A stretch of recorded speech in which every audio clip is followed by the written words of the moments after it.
Hello दोस्तों, नमस्कार। मैं हूं Anju Yadav. Learn with India 2024 के ऑनलाइन क्लास में आप सभी का स्वागत करती हूं। दोस्तों, वर्तमान समय में हम लोग बीपीएससी टीआरई 3 और 4 को टारगेट करके जीके और जीएस के प्रश्नों को हल कर रहे हैं। ये प्रश्न एनसीईआरटी और एससीईआरटी आधारित प्रश्न हैं। ये प्रश्न सभी परीक्षाओं के लिए, जहाँ भी जीके और जीएस के प्रश्न पूछे जाते हैं, उन सभी परीक्षाओं के लिए रामबाण सिद्ध होगा। और ये BPSC TRE 3, 6 to 8, TGT, PGT, CTET paper 2, जहाँ सब्जेक्ट ग्रुप में एसएसटी पूछी जाती है, या अन्य परीक्षाएं जहाँ भी एसएसटी जीके जीएस प्रश्न पूछे जाते हैं, उन सभी परीक्षाओं के लिए यह अत्यंत महत्वपूर्ण सेशन है। दोस्तों, आप लोग मेरे वीडियो पर बने रहें। यदि नए हैं तो सब्सक्राइब करिएगा, पुराने हैं तो लाइक, शेयर और कमेंट करिएगा, और पूरा वीडियो वॉच करिएगा। यदि कुछ कमी लग रही है तो आप लोग कमेंट बॉक्स में जाकर के कमेंट करके बताइएगा कि क्या कमी है, ताकि मैं उसको सुधार करके, जो कमी है उस कमी को सुधार करके मैं और बेहतर से बेहतर कंटेंट प्रोवाइड करने की कोशिश करूंगी, और कर भी रही हूं। दोस्तों, आप लोग वीडियो में अंत तक जरूर बने। चलिए, आज का पहला प्रश्न है, 1935 के अधिनियम द्वारा स्थापित संघ में अवशिष्ट शक्तियां किसको दी गई थी? 1935 अधिनियम के द्वारा, यह प्रश्न पॉलिटी से संबंधित है।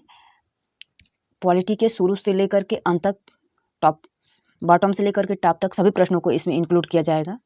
तो सबसे पहले हम लोग संवैधानिक विकास के प्रश्नों को उठाए हैं, और इसी तरह करते करते संपूर्ण पॉलिटी को कवर किया जाएगा। तो पहला प्रश्न है, 1935 के अधिनियम द्वारा स्थापित संघ के अवशिष्ट शक्तियां किसको दी गई थी? गवर्नर जनरल को, प्रांतीय गवर्नरों को, प्रांतीय विधानमंडल को, संघीय विधानपालिका को?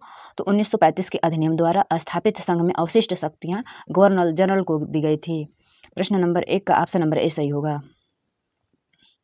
और इससे संबंधित जो प्रश्न है उनको भी देख लेते हैं, जो बनने की संभावना है। भारत शासन अधिनियम 1935 के द्वारा केंद्र तथा प्रांतों के मध्य शक्तियों का विभाजन 3 सूचियों में हो गया था। प्रश्न आ जाएगा कि भारत शासन अधिनियम किस अधिनियम द्वारा केंद्रीय और प्रांत के मध्य शक्तियों का विभाजन 3 सूचियों में किया गया था? तो भारत शासन अधिनियम 1935 के द्वारा।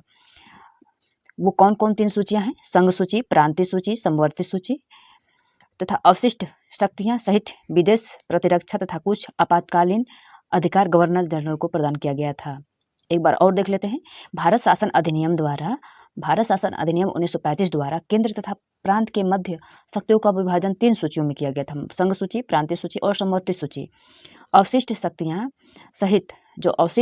सहित विदेश, प्रतिरक्षा तथा कुछ आपातकालीन अधिकार गवर्नर जनरल को प्रदान किया गया था।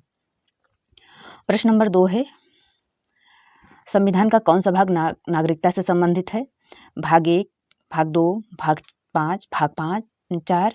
तो संविधान का भाग 2 नागरिकता से संबंधित है। ऑप्शन नंबर बी सही होगा। भारतीय संविधान के भाग 2 के अनुच्छेद 5 से 11 तक नागरिकता का उल्लेख किया गया है। जो भारतीय संविधान का भाग 2 है, इसके अनुच्छेद 5 से 11 तक नागरिकता का उल्लेख किया गया है। नागरिकता लोकतंत्रात्मक राज्य व्यवस्था के अपरिहार्य सिद्धांतों को कानून स्वरूप प्रदान करती है। प्रश्न नंबर 3 है, भारतीय भाषाई आधार पर सर्वप्रथम किस राज्य का गठन हुआ था? आंध्र प्रदेश, कर्नाटक, मध्य प्रदेश, राजस्थान? प्रश्नों को एक बार और देते हैं। भाषा के आधार पर सर्वप्रथम किस राज्य का गठन किया गया था? आंध्र प्रदेश, कर्नाटक, मध्य प्रदेश और राजस्थान? तो भाषा के आधार पर सर्वप्रथम आंध्र प्रदेश का गठन किया गया था। और कुछ इसके बारे में महत्वपूर्ण फैक्ट को देख लेते हैं। भाषाई आधार पर सर्वप्रथम आंध्र प्रदेश राज्य का गठन किया गया था। 16 दिसंबर 1952 को 56 दिन की भूख हड़ताल के बाद पोट्टी श्री रामुलु की मृत्यु हो गई। इनकी मृत्यु के पश्चात यहाँ पर व्यापक जन आंदोलन हुए। फलस्वरूप मद्रास प्रेसिडेंसी से तेलुगु भाषी क्षेत्र, जो मद्रास प्रेसिडेंसी था, उससे तेलुगु भाषी क्षेत्र को अलग करके 1 अक्टूबर 1953 को आंध्र प्रदेश का गठन किया गया था। आंध्र प्रदेश का गठन कब किया गया था? 1 अक्टूबर 1953 ईस्वी को। यह भाषा के आधार पर पहला राज्य का गठन किया गया था, वो है आंध्र प्रदेश। प्रश्न नंबर 4 है, निम्न में से किस अधिनियम के फलस्वरूप बर्मा को भारत से पृथक किया गया था? Government of India act 1919, India council act 1909, India independence act 1947, government of India act 1935? तो प्रश्न दिया है कि किस अधिनियम द्वारा बर्मा को भारत से पृथक किया गया था, यानी अलग किया गया था। तो गवर्नमेंट ऑफ इंडिया एक्ट 1935 के तहत बर्मा को भारत से अलग किया गया था। ऑप्शन नंबर डी सही होगा। भारत शासन अधिनियम 1935 के प्रावधानों के द्वारा वर्ष 1937 में बर्मा को भारत से अलग कर दिया गया और उड़ीसा एवं सिंध नाम के 2 प्रांत नए बनाए गए। इस अधिनियम के अंतर्गत 1 अक्टूबर 1937 को दिल्ली में संघीय न्यायालय की स्थापना भी की गई थी। प्रश्न नंबर 5 है, संविधान सभा के समक्ष संविधान की प्रस्तावना किसने प्रस्तुत की? Doctor Bhimrao Ambedkar, Mahatma Gandhi, Jawaharlal Nehru, BN. राव। तो संविधान सभा के समक्ष संविधान की प्रस्तावना सर्वप्रथम जवाहरलाल नेहरू ने प्रस्तुत की थी। ऑप्शन नंबर सी सही होगा। दोस्तों, ये सब जो प्रश्न है अत्यंत महत्वपूर्ण प्रश्न है। ये किसी न किसी वर्ष आए हुए प्रश्न ही इंक्लूड की हूँ इस सेशन में। यदि दोस्त, मैं एक बार और आप लोगों को याद दिलवा दे रही हूँ, आप लोग यदि मेरे चैनल पर नए हैं तो सब्सक्राइब कर लीजिएगा। इसके साथ साथ लाइक, शेयर और कमेंट अवश्य करिएगा और ये भी बताइएगा कि आप लोग अगला वीडियो किस सब्जेक्ट पर चाह रहे हैं। संविधान सभा की तीसरी बैठक 13 दिसंबर जो संविधान सभा की तीसरी बैठक थी 13 दिसंबर 1946 को हुई थी। इस दिन जवाहरलाल नेहरू द्वारा संविधान सभा के समक्ष संविधान की प्रस्तावना, जिसे उद्देशिका भी कहा जाता है, ये प्रस्ताव प्रस्तुत किया था।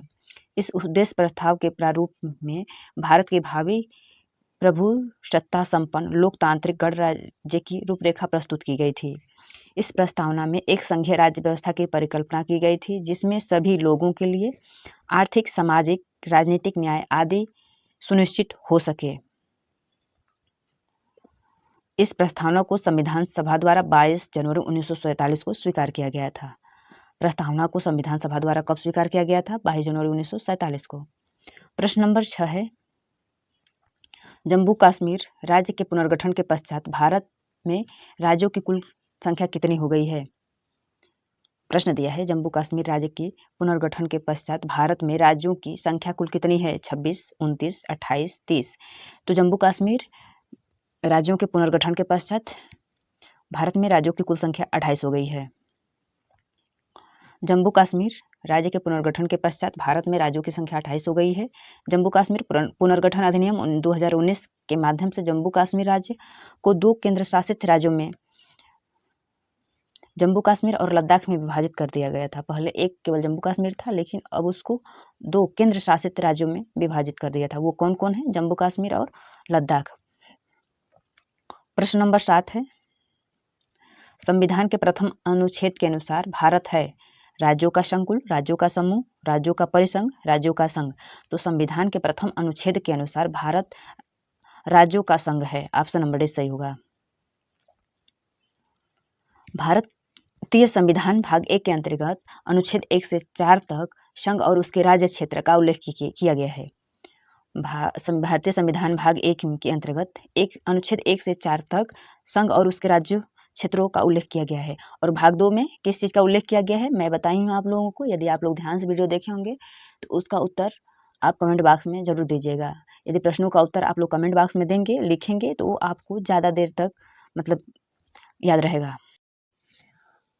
भारतीय संविधान के भाग 1 में अनुच्छेद 1 से 4 तक किसका उल्लेख किया गया है? संघ और उसके राज्य क्षेत्रों का।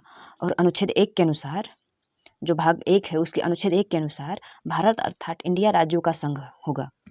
और भारत के राज्य क्षेत्र में कौन कौन आते हैं? राज्यों का राज्य क्षेत्र, संघ राज्य क्षेत्र और ऐसे अन्य राज्य क्षेत्र जो अर्जित किए जाएंगे, सम्मिलित होंगे। प्रश्न नंबर 8 है, किस वर्ष में जनगण मन को भारत के राष्ट्रगान के रूप में स्वीकार किया गया था? वर्ष 1948, 1950, वर्ष 1949, वर्ष 1951।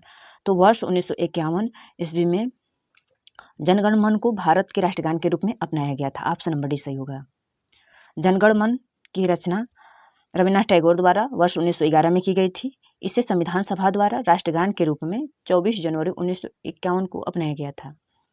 राष्ट्रगान के गायन का समय कितना होता है? 52 सेकेंड होता है। कितना होता है? 52 सेकेंड।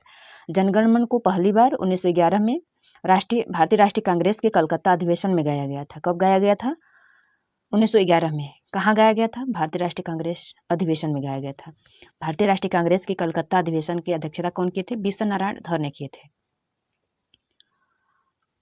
प्रश्न नंबर 9 है, भारत के संदर्भ में निम्न में से कौन पंथ निरपेक्ष, यहाँ पे पंथ होगा, पंथ निरपेक्ष शब्द का सही भाव व्यक्त करता है। यहाँ पे थोड़ा मिसप्रिंट हो गया है, पंथ निरपेक्ष। प्रश्न दिया है भारत के संदर्भ में निम्न में से कौन पंथ निरपेक्ष शब्द का सही भाव व्यक्त प्रकट करता है। भारत में अनेक धर्म हैं, भारतीयों का धार्मिक स्वतंत्रता है, धर्मानुपालन व्यक्तियों की इच्छा पर निर्भर करता है, भारत में राज्यों का कोई धर्म नहीं है। तो भारत के संदर्भ में सबसे उपयुक्त ऑप्शन डी है, भारत में राज्यों का कोई धर्म नहीं है। पंथ निरपेक्ष शब्द का सही भाव व्यक्त करने वाला यही ऑप्शन है, ऑप्शन नंबर डी।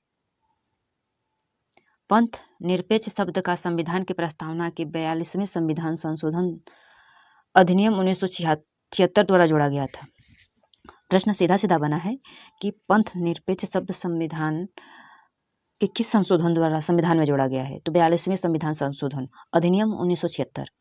पंथ निरपेक्ष राष्ट्र से तात्पर्य ऐसे राज्य से है जो किसी धर्म विशेष को राज्य धर्म के रूप में मान्यता नहीं देता है, यानी भारत में सभी धर्म एक समान है, बल्कि सभी धर्मों को तटस्थ भाव से समान संरक्षण प्रदान करता है।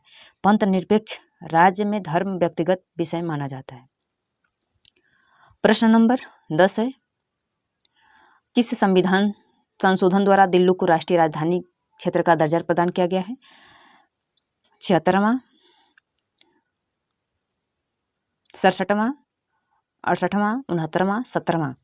तो संविधान संशोधन 69वां द्वारा दिल्ली को राष्ट्रीय राजधानी क्षेत्र का दर्जा प्रदान किया गया है, ऑप्शन नंबर से सही होगा। 69वें संविधान संशोधन अधिनियम 1991 के तहत संविधान में अनुच्छेद 239 क एक अनुच्छेद 239 क ख को जोड़ा गया है। मतलब जो 69वें संविधान संशोधन अधिनियम 1991 के तहत संविधान में अनुच्छेद